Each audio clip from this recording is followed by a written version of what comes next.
안녕하세요. 인생사 세옹지마라더니 이런 일이 있을 줄은 상상도 못했네요. 홀어머니 밑에서 어렵게 자라와 홀대하는 시모와 전 남편에게서 벗어나기까지의 일을 들어주실래요? 물론 세상에 완벽한 가족은 없다고 생각해요. 편모 슬아에 어렵게 자라면서도 항상 그런 생각으로 스스로를 위로하며 컸죠. 저라고 원해서 홀어머니 밑에서 큰 건 아니잖아요. 또한 모든 사람들이 그렇듯 가족은 원한다고 가질 수 있는 것도 아니고요. 그런데 시댁 식구들, 특히 시모는 그걸 가지고 매번 무시하고 홀대하기 일쑤였죠. 이렇게 말하면 그렇게 당할 것 뻔히 알면서 왜 결혼했냐고 묻는 사람도 있어요. 뭐 다들 그렇듯 남편이 지켜줄 거라는 그런 멍청한 생각을 하고 있었던 거죠. 나중에 한 사실이지만 남편이 저 아니면 안 된다고 시댁에 아주 난리를 피웠더라고요. 왜 그렇게 할 정도였는지 알게 된 건 나중이지만 만약 그때 헤어졌더라면 이런 꼴을 보지 않을 수 있었을까요? 글쎄요, 모르겠어요. 다른 집안이었다면 달랐을까 하는 그런 생각도 이전에는 많이 했지만 이젠 더 이상 안 하려고요. 내가 정말 며느리에 대해선 할 말이 많은 사람이야. 너 같은 며느리 들일 생각 정말 추호도 없었거든. 우리 아들이 뭐가 모자라니? 공무원에 집안도 번듯하고 도대체 모자란 게 뭐가 있어서 감히 너 같은 게 옆에 붙어서 우리 아들 혼사기를 막아? 그래서 몇 번이나 말했지 않니? 애저녁에 헤어지라고. 결혼을 하고 신혼여행을 다녀온 날 들린 시댁에서 시모가 한 말이었어요. 그러니까 처음부터 저는 아니었다는 거죠. 엄마, 제발 그만 좀 해. 내가 좋다잖아. 이제 우리 허락 좀 해줘요. 아, 결혼까지 했는데 왜 이렇게 못 살게 굴어? 너도 그러는 거 아니야. 네 앞날 걱정하는 엄마한테 어떻게 그런 말을 해? 네 옆에 있는 걔 좀 봐.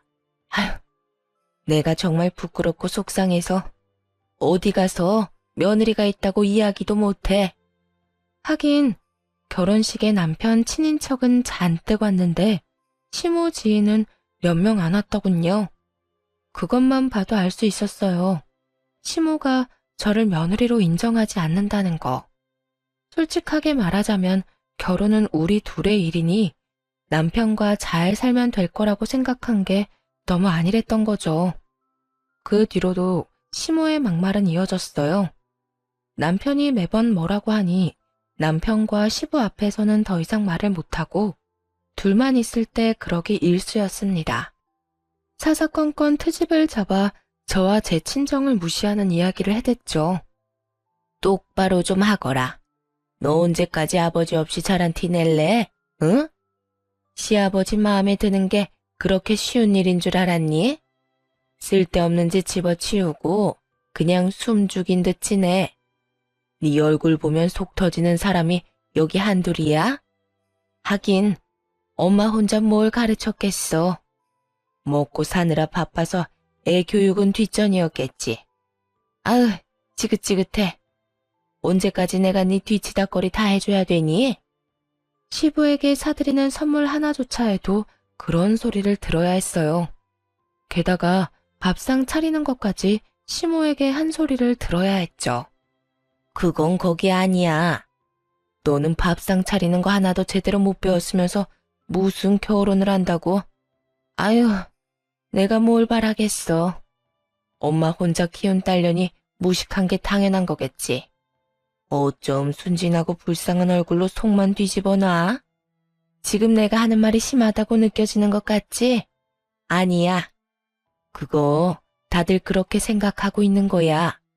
집안일도 제대로 못해서 보는 사람 속만 뒤집고. 도대체 네 어머니는 뭘 가르친 거니? 너도 그래. 그렇게 악착같이 살았다고는 하지만 재산도 없어, 가방끈도 짧아, 직업도 마음에 안 들어. 그렇다고 집안일을 제대로 하기를 해? 도대체 너희 집에서는 뭘 하고 산 거니? 먹고 산다고 바빴다는 말은 하지도 마. 홀어머니 밑에서 컸다고 그게 면죄 보인 줄 아니? 그거 다 티가 나는 거야. 아무리 숨기려고 해도 사람들이 다 안다고 부모 없이 큰 거. 뭐를 하든 트집을 잡아서 집안 욕을 하는 시모를 보며 물론 가만히 있지만은 않았어요. 처음부터 그럴 수 있었던 건 아니었지만요. 사사건건 트집을 잡으니 그냥 아무것도 안 했거든요. 그랬더니 이번에는 아무것도 안 한다고 화를 내더군요. 너 일도 안 하고 뭐 하는 거니? 어머님이 다 마음에 안 드신다고 하셨어요. 자꾸 배운 게 없다고 하시는데 배울 시간도 안 주셨으니 이참에 그냥 옆에서 어머님 하시는 거 지켜보면서 배울게요. 뭐? 야, 그냥 너 쉬겠다는 거잖아. 그럼 어떻게 하죠? 어머님은 제가 하는 모든 게 마음에 안 드시니 그냥 어머님이 하시는 게 나을 것 같은데요. 어머니도 마음에 안 드는 것 보면서 계속 입 아프게 말씀하시는 것보다는 낫지 않겠어요? 서로 보기 싫은 얼굴 안 봐도 될 테니까요. 누가 그렇게 놔둘 줄 알아? 제가 하는 게 싫으시면 어머님이 하셔야죠. 어머님 하시기 싫으시면 제가 하는 대로 그냥 놔두시던가요. 결국 시모는 혼자 일하는 건 죽어도 싫었는지 더 이상의 간섭은 하지 않았어요. 하지만 틈틈이 제 어머니와 저를 무시하는 발언은 전혀 멈출 생각이 없어 보였죠. 그러다 하루는 시조모님이 명절에 오신다는 이야기를 전해 들었어요. 우리 할머니 이번 명절에 오실 거야. 그때 결혼 전에 인사드리러 갔을 때 보고 처음이지? 응. 할머님은 어떤 분이셔? 이게 가장 중요한 문제였어요. 시모와 비슷한 사람이면 큰일이잖아요. 그런데 남편이 그러더군요. 할머니는 좀 힘들게 사셨어. 교통사고로 할아버지가 일찍 돌아가셔서 할머니 혼자서 아버지랑 고모를 키우셨거든. 한평생 자식들 지킨다고 재혼도 안 하시는 거 보면 진짜 대단하시지. 그때 남편 말을 들으며 좋은 생각이 났어요. 이거면 시모 뒤통수를 한 대 정도는 때려줄 수 있지 않을까 생각했거든요. 그렇게 명절날이 돼서 시조모님의 집에 방문했어요. 그래, 우리 손부 오랜만에 보는구나. 네가 참 고생이 많지? 아무래도 여자가 남자 집에 시집 오면 여러모로 힘든 일이 많은 법이야. 나도 그랬다. 많이 힘들었지. 남편까지 일찍 잃고 어린 두 남매 키우느라 얼마나 고생했는지 모른다. 그래도 이렇게 키워놓으니 얼마나 좋으냐. 아들도 번듯하게 자랐지. 이렇게 며느리까지 보고. 시주모는 힘든 그때를 떠올리는지 눈가가 촉촉해지더군요. 듣다가 이때다 싶어서 시주모에게 말했어요. 하긴 한부모 가정에서 자란 며느리나 사위를 좋아하는 사람은 없죠. 아버님도 결혼하시기 힘드셨겠네요. 사실 부모가 한 사람이라도 없으면 다 티가 난다고 하잖아요. 그만큼 분명 모자란 게 있을 테니까. 하나 남은 부모야 자식 새끼 먹이려고 뼈빠지게 일하느라 남아있는 애들을 봐줄 사람이 없으니 가정교육도 제대로 못 배웠을 거고, 그러다 보면 주위 사람들도 그런 가정에서 태어난 사람은 별로 안 좋아할 테고요. 평소 시모에게 듣던 말이었죠. 그 말을 듣더니 시조모의 얼굴이 완전히 굳어버리더군요. 그러자 남편이 깜짝 놀라 말했어요. 당신 지금 그게 무슨 소리야? 당신도 편모 가정이면서 어떻게 할머니한테 그런 소리를 해? 시부도 표정이 굉장히 안 좋았어요. 그걸 보고도 뭐가 문제냐는 듯 아무것도 모른다는 식으로 대답했죠. 이게 잘못된 말이었나요? 죄송해요. 어머님한테는 매일 듣는 말이었거든요. 그래서 다른 사람들도 다들 그렇게 생각하는 줄 알았어요. 사실 이전에는 어머님이 저를 미워해서 그런 말을 하시는 거라고 생각했는데 아버님께서도 편모 가정에서 자랐다는 이야기를 들으니 너무 과하게 생각했던 것 같더라고요. 그런 아버님이랑 결혼한 어머님이라면 아무런 사심 없이 이야기한 거겠구나 싶어서요. 그렇죠, 어머님? 제 말이 끝나자 이번에는 시모 얼굴이 하얗게 질렸어요. 그게 무슨 말이니? 내가 언제 너한테 그런 말을 했어? 너 이렇게 사람 함부로 모함하는 거 아니다? 모함이라뇨. 어머님이 평소에 하신 말씀 반에 반도 안 했는데요. 매번 너희 엄마한테 도대체 뭘 배운 거냐고 그렇게 말씀하셨잖아요. 오늘도 음식 준비하면서 그렇게 말씀하셔놓고선. 에미야, 너 정말로 손부한테 그런 소리를 했어? 어머님, 그게 아니라요. 그게 아니긴 뭐가 아니야. 내가 알기로 손부도 홀어머니 밑에서 자랐다는데. 설마 너 그걸로 저 어린 것한테 시어머니 노릇을 한 거야? 내가 언제 너한테 그런 거 하라고 가르쳤어. 네 마음이 좁고 편협하다는 건 익히 알고 있었지만 설마 네 며느리한테 그런 말을 할 정도로 좁아 터졌는지는 또 몰랐구나. 그래, 그런 이야기를 한 이유가 대체 뭐냐? 이유라도 들어보자. 너 설마 우리 아들이 마음에 안 들었니? 내 자식도 네 눈에는 애비 없이 혼자 자란 티가 나 보이든? 그래서 마음에 안 든 거라도 있어서 그런 말을 한 게야? 어머님, 아니에요. 설마 그런 생각을 하고 있었겠어요? 그냥 저는 며느리로 들어온 애가 생각했던 것보다 못 미치는 애라. 결혼은 네 아들이 하지 네가 하는 게 아니잖아. 그리고 말이다. 정말 평소에 그런 생각을 안 했으면 어떻게 그런 말이 그렇게 술술 쉽게 나왔겠어? 정말 이런 애인지 몰랐다. 내 앞에서는 항상 웃으며 살랑거리더니 마음속에는 그런 고약한 심보를 갖고 있었어?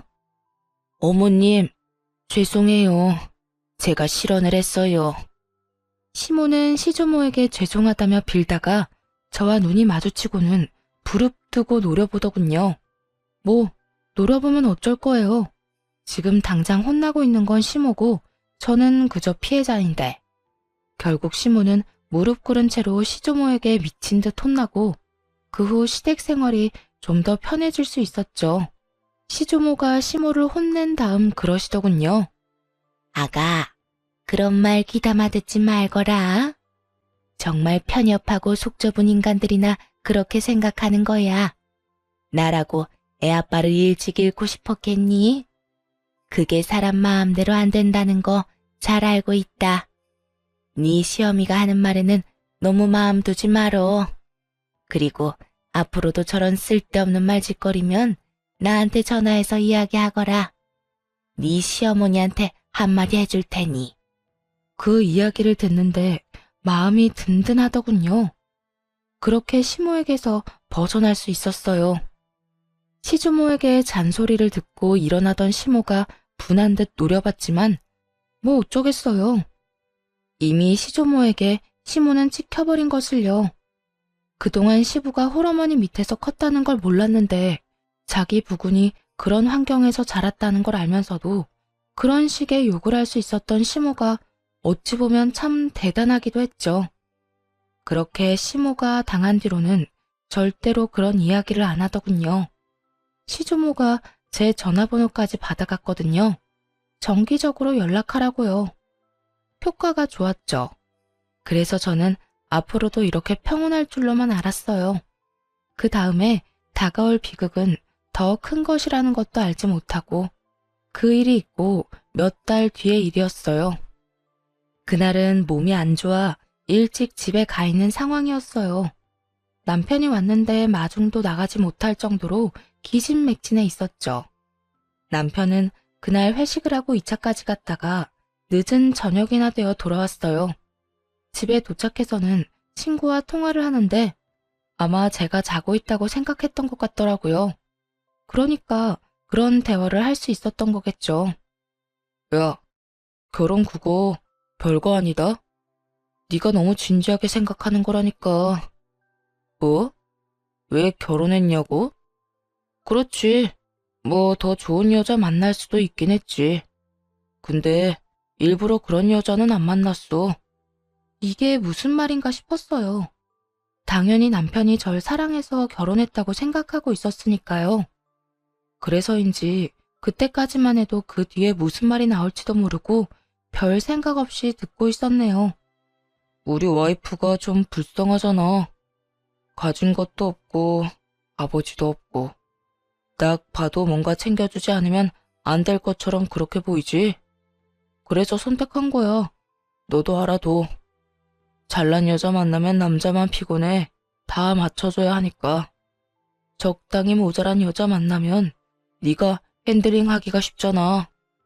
순간 망치로 머리를 한 대 맞은 기분이었어요. 설마 남편이 그런 생각으로 결혼을 했을 거라고 상상조차 못했거든요. 그딴 의도로 그런 쓰레기 같은 생각으로 시모의 반대도 무릅쓰고 결혼을 했다고요? 정말 믿겨지지 않았어요. 손이 덜덜 떨리더군요. 쓰레기라니. 야, 결혼은 현실이야. 너 잘난 여자랑 결혼해서 잡혀 살 자신 있어? 난 그렇게 못 살거든. 난 해보고 싶은 거, 사고 싶은 거 다 해가며 살아야 하고 원하는 거 다 누리면서 살아야 돼. 그러려면 어느 정도 부족한 여자가 좋다니까. 내가 우리 엄마 반대를 무릅쓰면서까지 왜 이 여자를 와이프로 만들었는데? 다 그런 것 때문이잖아. 너도 결혼해보면 이게 얼마나 편한지 느낄 수 있을 거다. 남편 말에 점점 더 무너지는 기분이었어요. 당장 나가라고 소리치고 싶었지만 지금 당장 이 사람한테 화를 낸다고 해서 달라질 게 없다는 것도 알고 있었어요. 그때 그 이야기를 들으며 최악의 경우는 이혼까지도 생각이 들었어요. 하지만 그마저도 마음대로 생각할 수조차 없었죠. 혼자 저를 키워온 어머니가 많이 아프셨거든요. 그런 어머니에게 이혼 소식을 전하면 분명히 좋지 못한 영향을 끼칠 것 같았고 크게 걱정이 되더라고요. 여태 모든 걸 희생한 엄마인데 딸이 결혼해 제대로 살지도 못하고 이혼하게 됐다는 걸 보여주라니 참 죄송하고 슬픈 일이잖아요. 그렇게 시끄럽게 한참을 떠들던 남편놈은 안방에 들어와서야 저를 한번 확인하고는 아차 싶었는지 목소리를 낮추더군요. 그러더니 곧 전화를 끊더라고요.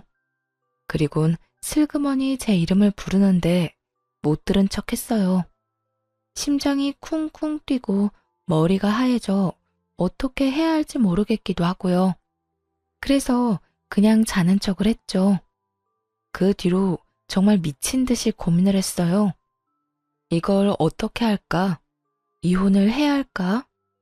이혼을 하게 된다면 어떻게 해야 좀 더 유리하게 진행할 수 있을까? 그리고 이혼 후도 생각을 해야 했죠. 막무가내로 덤빈다고 해서 현실적인 어려움이 사라지는 건 아니잖아요.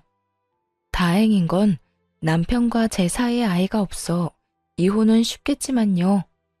그렇게 머리가 터질 듯이 고민 중이었는데 하루는 시모와 시부가 부부 동반 모임을 간다고 하더군요. 근데 때마침 공교롭게도 남편도 그날 약속이 있다고 나갔어요. 차라리 저 인간들 얼굴을 안 봐서 다행이다 싶기도 했죠. 혼자가 되자 오늘은 뭘 할까 고민하다가 친정엄마를 찾아가 넌지시 이 상황에 대해 말해보기로 결심했어요. 엄마는 어떻게 생각하는지 알아볼 생각이었어요. 그래서 친정엄마를 데리고 번화가로 나갔죠. 오랜만에 식사 대접을 하는 거니 좋은 곳에서 맛있는 걸 사주고 싶었거든요. 그렇게 빌딩에 도착해서 올라가는데 정말 우연히도 시모와 마주쳤어요. 가려던 가게가 시모의 모임 장소 위층에 있던 거더라고요. 그래서 친정어머니와 함께 시모에게 가까이 다가갔죠. 그래도 밖에서 마주쳤는데 인사는 해야 하잖아요. 게다가 어머니도 알아보시는 상황이었고요. 아이고, 사부인, 오랜만입니다. 잘 지내셨죠? 시모는 친정어머니에게 고개를 까딱하더니 이내 저를 쳐다보며 그러더군요. 야, 너 조용히 해. 나한테 어머니라고 부르지 마라. 나도 오늘은 너 며느리라고 안 부를 거야. 제발, 우리 밖에서는 어머님 며느리 이런 소리 하지 말자. 나, 네 어머님 하기 싫어. 이유는 네가 더 잘 알지?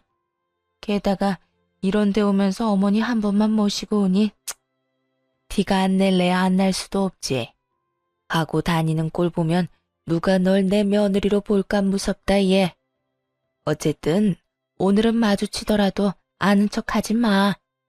어머님이라고 부를 생각도 하지 말고. 마음속에서 솟아오른 분노를 최대한 억눌렀어요. 저 사람은 지금 인사하는 저희 어머니의 인사도 받아주지 않았고 제게는 어머니라고 부르지도 말라고 하는 거였어요. 그 이유야 뻔했죠. 자기 지인들에게는 보여주고 싶지 않다는 얘기니까요. 자존심도 상했지만 정말 눈물 날 만큼 열이 받았어요. 그런데 그 와중에 더 열이 받았던 건 뭔지 아세요? 남편이 그 모임 장소에 있었다는 거예요.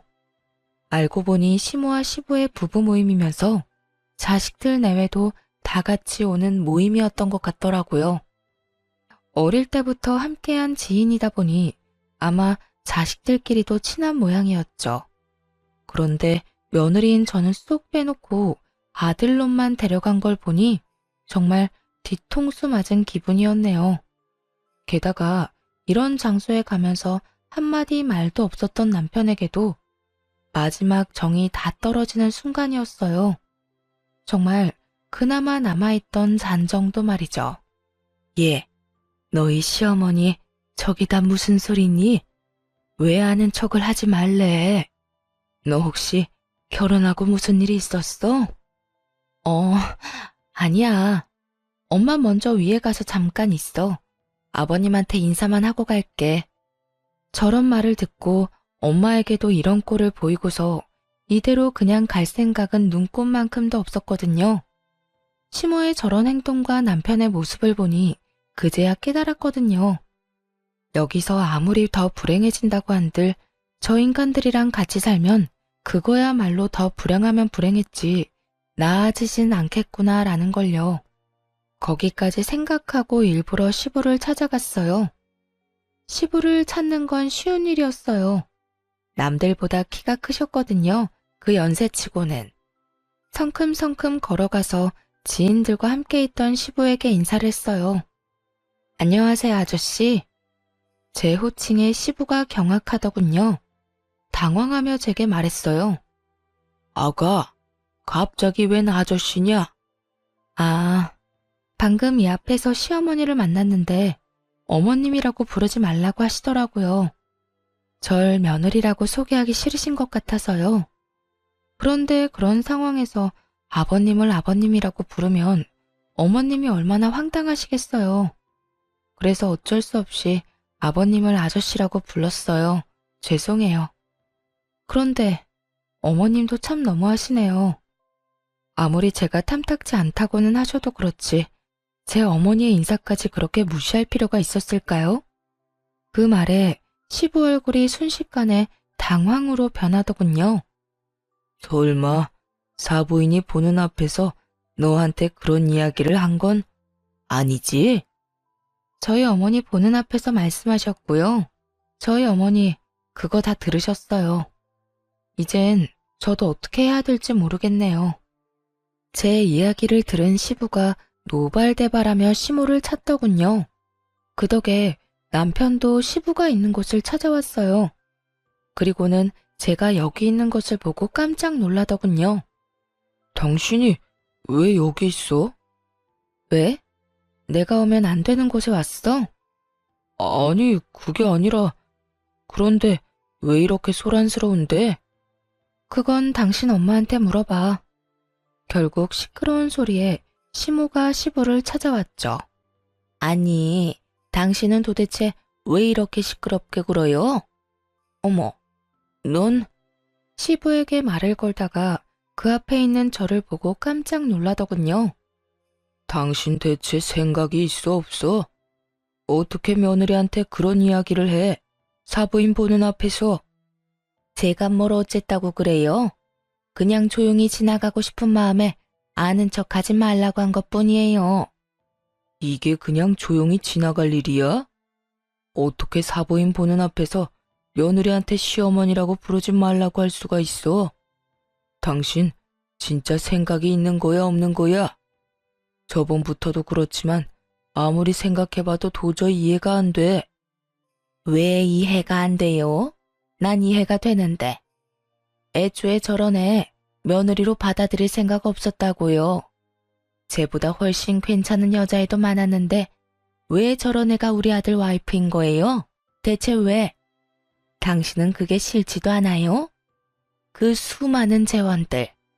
집안도 빵빵하고 얼굴도 예쁘고 돈도 잘 버는 그런 애들이 줄을 섰었는데 왜 꼭 저 여자애냐고요? 아무것도 없잖아요. 돈도 없고 그렇다고 집안이 좋은 것도 아니고. 지금 그걸 말이라고 해? 당신 아들이 좋다잖아.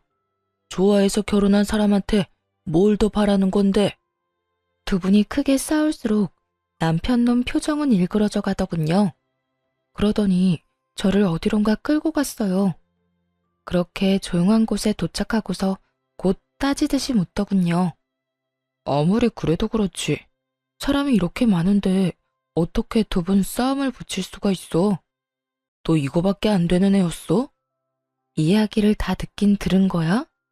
내가 당신 어머니한테 어떤 취급 받았는지 당신이 알고 그런 소리 하는 거냐고. 엄마가 당신한테 그런 얘기하는 거 하루 이틀 일도 아니잖아. 그거 하나를 못 참아서 이런 일까지 벌이는 거 넌 너무하다고 생각하지 않아? 우리 가족한테 미안하지도 않냐고. 내가 뭘 미안해해야 하는데? 너희 어머니한테 어머님이라고 안 부른 거? 아버님한테 아저씨라고 부른 거? 그럼 아는 척 하지 말라는데 무시하고 왔어야 했어? 놀란 우리 친정엄마 놔두고? 너야말로 나한테 미안하지도 않아?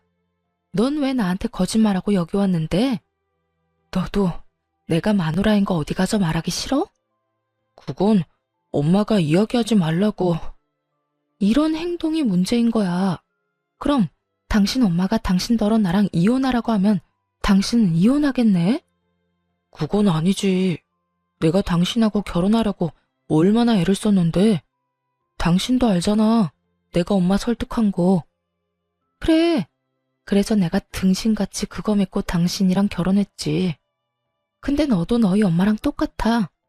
너 얼마 전에 나 자는 줄 알고 신나게 떠들더라. 내가 불쌍해서 결혼했다며? 어느 정도 부족한 게 있어야 말 잘 듣는다고. 네 이상형에 대해서 잘 들었어. 그런데 그렇게 부족한 여자라도 이혼은 요구할 수 있지.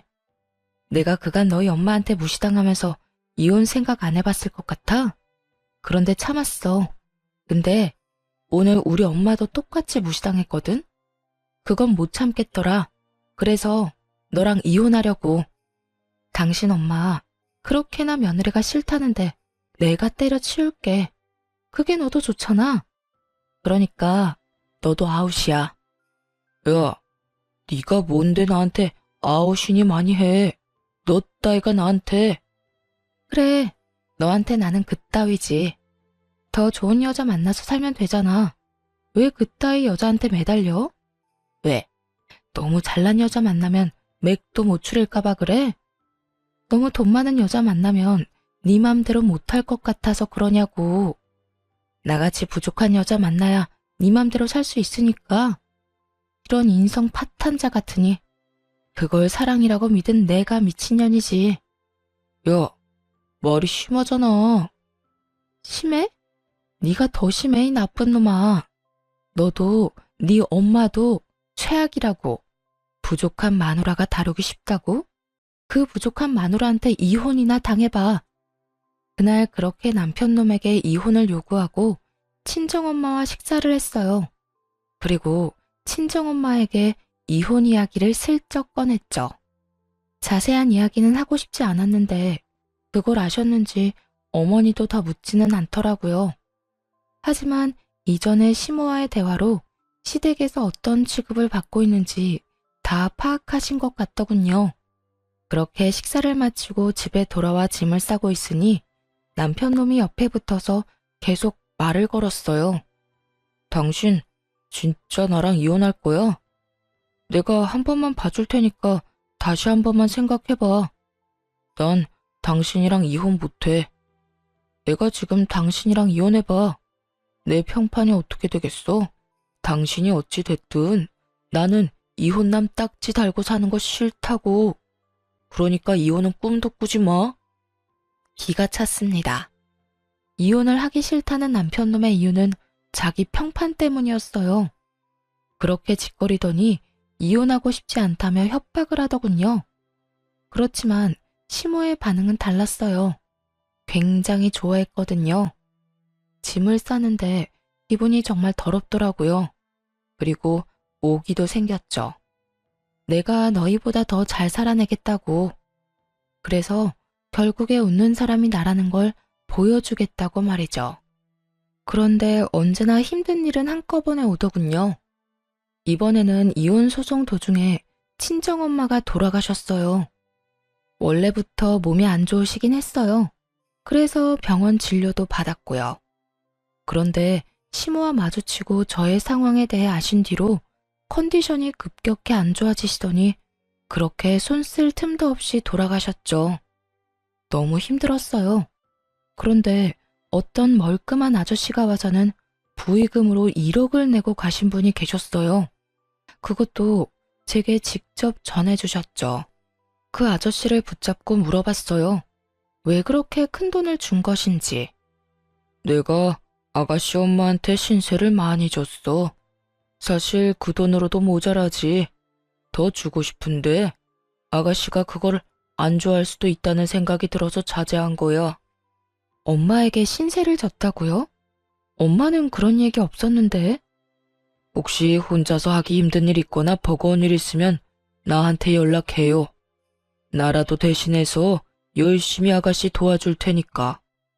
그 정도로 아가씨 엄마한테 내가 갚아야 할 게 많은 사람이거든. 어쨌든 저는 그 친절한 아저씨가 준 돈과 어머니가 남긴 유산으로 집을 구하기로 했어요.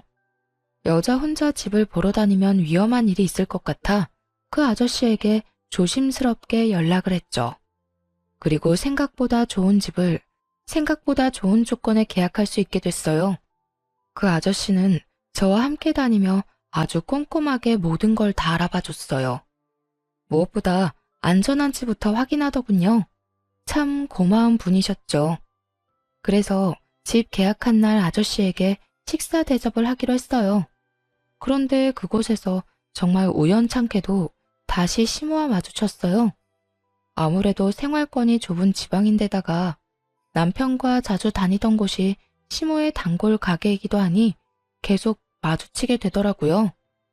아이고, 너도 참 대단하다. 우리 아들이랑 이혼 준비하면서 아저씨를 만나? 벌써부터 다른 남자 잡아서 결혼하려는 생각이니? 정말 천박하다, 천박해. 어머니 혼자 키워서 그런지 생각하는 게 남들이랑 아주 달라요. 하긴 이제 너도 알 거야. 그게 딱 네 수준이라는 거. 우리 아들이랑 헤어져 주는 것만으로도 고마우니까 내가 더 이상 아무 말은 안 할게. 근데 이건 꼭 말해야겠다. 무슨 일로 여기 왔는지 모르겠지만 오늘은 다른 데서 식사해.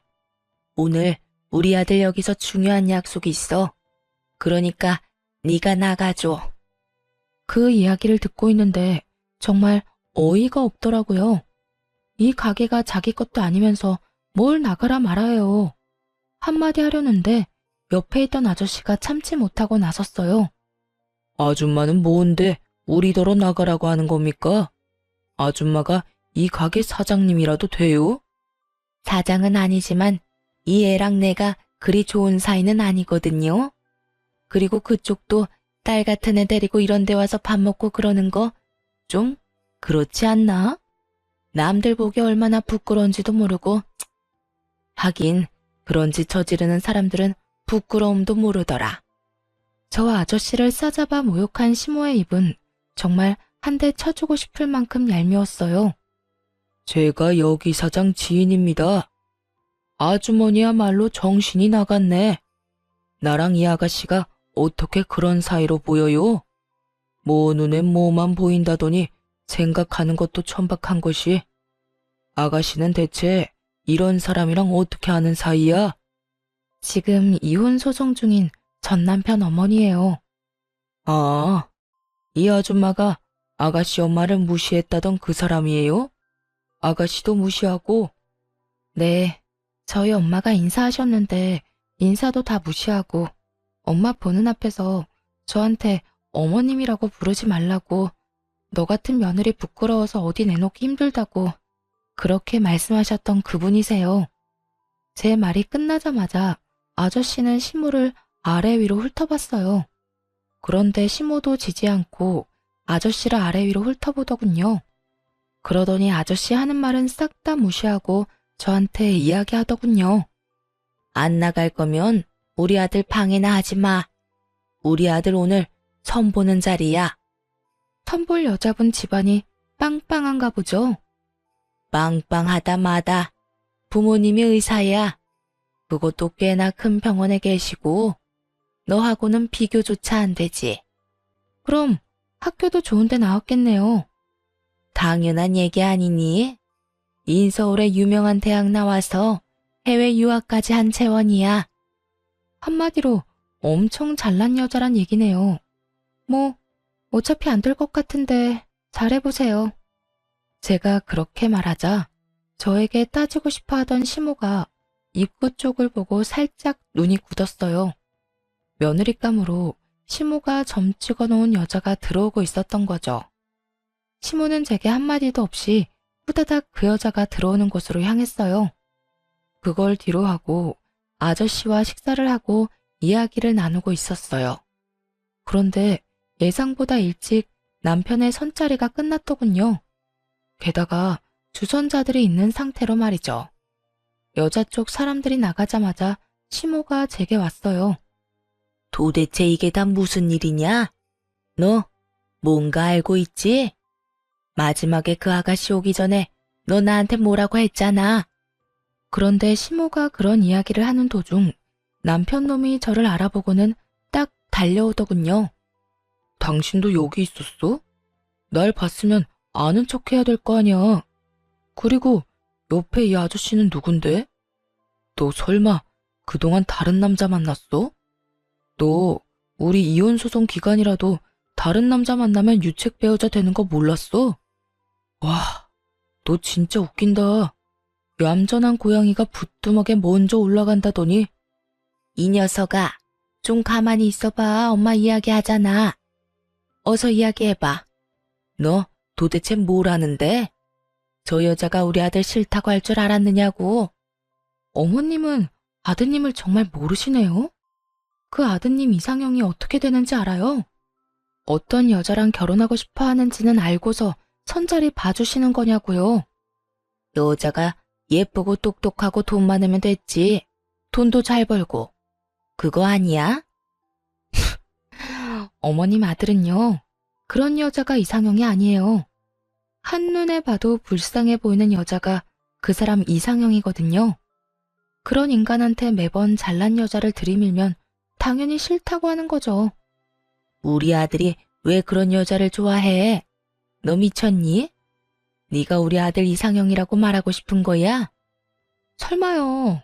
누가 불쌍한 걸 이유로 이상형이 되고 싶겠어요? 저도 우연히 들어 알았어요. 저 사람이 다른 친구랑 통화하는 거. 그때 그러더라고요. 뭐 하나 부족해서 다루기 쉬운 여자, 그런 여자랑 결혼하라고. 친구한테 조언까지 해주던데요. 잘난 여자는 자기 잘난 거 알아서 남편 얘기 듣지도 않는다고 말이죠. 그러니까 쉬운 여자를 원하는 거죠. 그런데 똑똑하고 돈 많고 빵빵한 여자 중에 쉬운 여자가 있어요? 없지. 이야기가 끝나가자 시모 표정이 정말 썩어버리더군요. 저한테 매달리는 것도 사랑해서 그런 거 아니에요. 만만한 여자 찾기가 힘드니까 그런 거겠죠. 저 보세요. 얼마나 만만했겠어요. 안 그래요? 말이 진행될수록 시모의 얼굴은 점점 침울해졌어요. 그리고 남편 놈은 다급해졌죠. 그런 이야기를 왜 엄마한테 해? 그런데 이제 어쩌나? 나 얼마 전에 돈 생겼거든? 어머니 돌아가시고 유산도 많이 남겨주셨고 보험으로 돈도 좀 많이 들어왔어. 그래서 그 돈으로 집 계약하고 왔고. 아, 그러고 보니 오늘 이혼 판결 났네? 앞으로는 이렇게 안 마주쳤으면 좋겠고 우리 헤어지더라도 선은 넘지 마. 아무리 그래도 그렇지 서로 아무것도 모르게 가게 들어왔는데 나더러 나가라고 하는 건 아니지 않나? 이젠 완전 남남이잖아요, 아줌마. 나 진짜. 여보, 당신이 생각하던 그런 거 절대 아니야. 내가 왜 그런 이유로 당신을 좋아해? 그냥, 그건 농담이었어, 농담. 농담 같은 소리하고 자빠졌네. 야, 넌 농담을 그렇게 진지하게 하니? 결혼 앞두고 고민하는 친구한테 그런 이야기 해주는 거 보니 네 인성이 보인다, 인성이. 두 번 다시 나한테 여보라고 부르지 마. 결판 났으니까. 그리고 내 인생에서 좀 꺼져줘. 제발 이렇게 알짱거리지 마. 그렇게 남편놈과 시모를 버려두고 저는 아저씨와 함께 밖으로 나왔어요. 옆에서 모든 걸 듣고 있던 아저씨 표정이 별로 좋지 않아 보였죠. 아저씨한테 이런 모습 보인 것도 좀 그렇긴 했어요. 그런데 아저씨가 저한테 묻더군요. 아버지 없다고 힘들게 산 것 같아서 마음이 안 좋네. 혹시 아버지 원망하거나 그렇진 않아요? 아, 아버지요? 저 어릴 때부터 없었거든요. 완전 갓난쟁이 때부터. 사실 나 버린 건 원망 안 해요. 무슨 기억이라도 있어야 원망을 하죠. 누구를 어떻게 원망해요? 그런데 엄마는 달라요. 엄마는 계속 울었거든요. 재혼도 안 하고 매일매일 아버지만 그리워하면서. 돌아가실 때쯤에는 그런 말씀 없으시긴 했지만 그래도 그런 거 보면 원망스럽기도 하고 그래요. 그때 아저씨가 침울한 얼굴로 저한테 조심스럽게 말을 꺼냈어요. 아가씨, 미안해. 사실은 내가 속였어. 아가씨한테 처음 나타났을 때 내가 누군지 말했어야 됐는데 이야기를 못했어. 나도 마음의 준비를 하고 싶었거든. 사실은 내가 아빠야. 놀랐지? 사실 어느 정도 짐작은 하고 있었어요. 보통 누가 가족도 아닌 여자를 이렇게 친절하게 도와주겠어요. 그리고 어머니가 가지고 있던 아버지 사진이랑 비슷하게 생기셨더라고요. 많이 늙었지만 그래도 비슷해 보였죠. 어떻게 절 찾았어요? 네 엄마가 연락했어. 그 사람은 다 알고 있었지. 내가 어떻게 사는지. 그렇게 우리 어머니한테 쫓겨나다시피 나가고서는 내가 아무리 찾아도 못 찾던 그 사람이었는데 죽을 때가 다 돼서 그런가 남겨진 딸 생각 때문에 그랬나 나한테 연락이 왔더라고. 우리 딸 지켜달라고. 참 울컥했어요. 여태껏 피해 다녔던 아버지에게 연락한 이유가 저 때문이라는 걸 알게 돼서 아마 살 날이 얼마 남지 않은 것을 당신도 아시고는 연락하신 거 아니에요. 그때 시어머니가 저와 친정엄마를 무시한 일 때문에 엄마도 충격받았던 것 같아요. 제가 시댁에서 그렇게 무시당하는 걸 어머니가 그때 처음 아셨거든요. 마지막 가는 길에 짐만 안겨드린 것 같아 죄송한 마음뿐이었어요. 그렇게 저에게는 다시 새로운 가족이 생겼어요. 어머니가 돌아가시고 아버지가 생긴 거죠. 아버지는 뭐든 해주고 싶어 했어요. 이혼하고 얼마 후 미용 관련 자격증을 따기로 했어요. 그렇게 공부를 하고 어렵게 자격증을 따고 나니 아버지는 이번에는 가게를 차려주고 싶어 했어요. 자격증을 딸 때도 아버지가 물심양면으로 다 지원해 주셨는데 바로 가게까지 차려주시려 할 줄은 상상도 못했죠. 그때만 해도 혼자서 일할 수 있는 작은 상가 정도겠거니 생각했어요. 그런데 아버지가 보여준 상가는 제 상상과는 전혀 달랐어요. 그 지역 내에서도 최고 번화가한 거리에 있는 상가 1층이었거든요. 임대료도 엄청 높았고 혼자서 이 큰 매장을 이끌어간다는 건 상상도 되지 않더라고요. 하지만 아버지는 뭐 어떠냐고 일단 보기나 하라는 반응이었어요. 그래서 저도 별 부담 없이 그냥 보기는 했죠. 아버지가 딸한테 잘 보이고 싶었나 보다. 이 정도로만 생각했거든요. 그렇게 상가를 둘러보는데 전 시부와 전 시모를 마주하게 됐어요. 같은 생활권이라는 게 참 짜증나더군요. 이렇게 마주치는 일이 있으니까요. 네가 여기는 웬일이냐? 상가를 볼 일이 뭐가 있어? 돈도 없고 아무것도 없는 게 여기 와서 허세나 피우고 있니? 남들한테 돈 많은 것처럼 보이고 싶었어? 그리고 이 아저씨는 도대체 누군데 매일 끼고 다녀? 우리 아들이랑 이혼하고 이런 늙은 아저씨랑 만나고 다니는 거야? 정말 네 수준도 알만하다 알만해. 그런데 전 시모 옆에 있는 전 시부 표정이 조금 이상하더군요. 그러더니 전 시모를 말리기 시작했어요. 여보, 그만해. 이제 남인 사람 왜 자꾸 그렇게 신경을 긁어? 그만 좀 해. 아니 당신은 열받지도 않아요? 우리 아들이랑 이혼하고 벌써 저런 늙은 남자 물어서 동네를 돌아다닌다는 게 전 정말 짜증나요. 그래, 얘 너랑 정말 잘 어울린다. 어쩜 얘나 지금이나 변한 게 없어. 아빠 없이 커서 아버지 뻘 되는 사람한테 끌리니?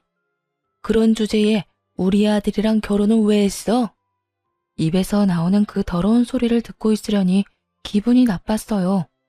듣다 못해 한마디 하려고 했더니 옆에 있던 아버지가 코웃음을 치며 전 시모에게 말했어요. 내가 듣자 하니 우리 딸이 돈 없고 편모스라에 컸다고 그렇게 못되게 굴었다지? 그런데 이거 어쩌나? 이제 아빠가 생겼는데 당신네들이 보려고 하는 이 상가 내 거야. 당신들이 들어와 있는 이 빌딩도 내 거라고. 나는 내 거 당신 같은 인간들한테 빌려줄 생각 요만큼도 없어. 내 거는 우리 딸 거지. 이 빌딩도 마찬가지고. 나 죽으면 우리 딸이 가질 건데 어때요 기분이? 아까워서 죽을 것 같지? 한 달만 참았으면 이 재산도 당신 아들한테 돌아갔을지도 모를 거 생각하니까 눈앞이 빙글빙글 돌지. 사람 괴롭히면서 나쁘게 군 죄값 받는다고 생각해. 한평생 동안 죽을 때까지 당신들이 가질 수 있었던 거 보면서 후회나 하고 살아. 내 딸은 내가 준 부동산 가지고 떵떵거리며 살 테니까. 아버지 말을 듣는 전 시모의 얼굴은 경악으로 물들었어요. 아무것도 없는 빈털터리에 이혼한 전 며느리가 갑자기 건물주의 딸이 되어 나타난 거나 다름없잖아요. 게다가 전 남편과 이혼한 지 한 달이었어요. 한 달 만에 전 며느리 처지가 바뀌었으니 자기 딴에는 또 얼마나 억울했겠어요. 어이없죠? 실제로 자기 것도 아니면서. 잠깐만, 진짜야? 진짜로 너희 아버지야? 이 빌딩 주인이고? 나한테 거짓말하는 거 아니지? 그때 아버지가 관리인을 불렀어요. 여기 있는 사람들 내보내요. 톡 시끄러운 인간들이니까. 진짜로 경비원들과 관리인들이 전 시부와 전 시모를 내보내기 시작했어요. 그때가 되니 전 시모 얼굴이 완전히 놀라버리더군요. 그렇게 가게 밖으로 쫓겨나간 전 시부와 전 시모는 서로 탓하며 싸우기 시작했어요. 당신은 제발 그 성격부터 좀 고쳐.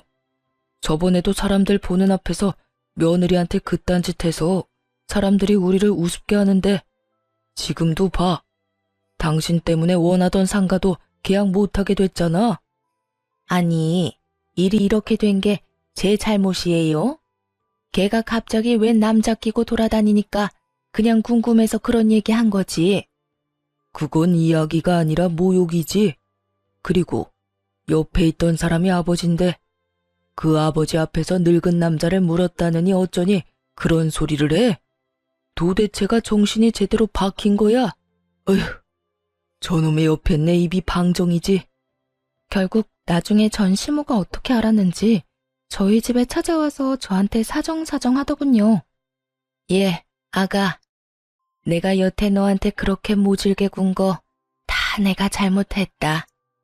우리 아들도 그렇고 나도 그렇고 너 보내고 얼마나 후회하는지 모른다.